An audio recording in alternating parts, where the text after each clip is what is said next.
canettes d'or, donc des sites durables. Alors, il faut savoir qu'il y a 2000 sites participants aujourd'hui, même plus que 2000 sites participants. Je vous rassure tout de suite, ils ne vont pas s'afficher ici.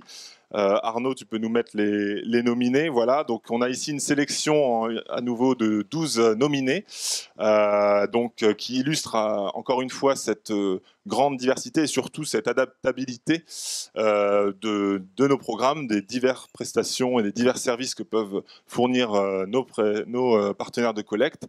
On retrouve ici des collectes dans des parcs de loisirs, dans des grandes enseignes de la distribution, des projets chez La Poste, aussi la collecte dans les bureaux de PepsiCo, Vinci Autoroute sur les aires d'autoroute, Relais H Café et aussi des établissements scolaires.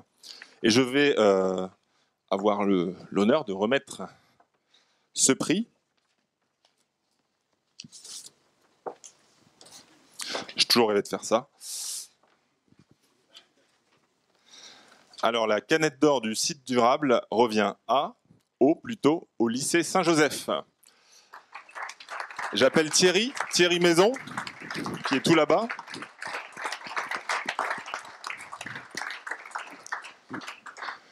Alors Thierry, bravo, ça fait aussi longtemps qu'on se connaît. Tu as été un des premiers sites aussi à participer au programme Chaque année de compte avec le lycée Saint-Jo, comme on l'appelle. Mais ce qui a plu au jury, c'est pas tant d'instaurer le tri, la collecte dans un lycée. Ok, c'est déjà très bien.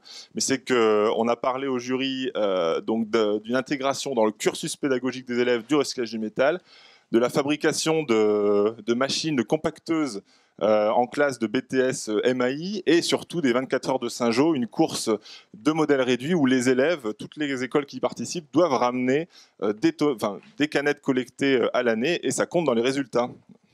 Ben nous, moi je vais remercier énormément Lucien parce qu'on se connaît depuis le début, également le stagiaire, etc. Enfin, c'était dit tout à l'heure.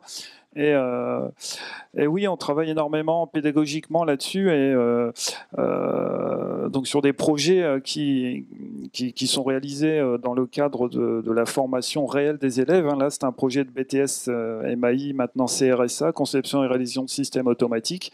On trie les canettes, on fabrique les machines, on compacte les canettes, ça prend moins de place et on revalorise.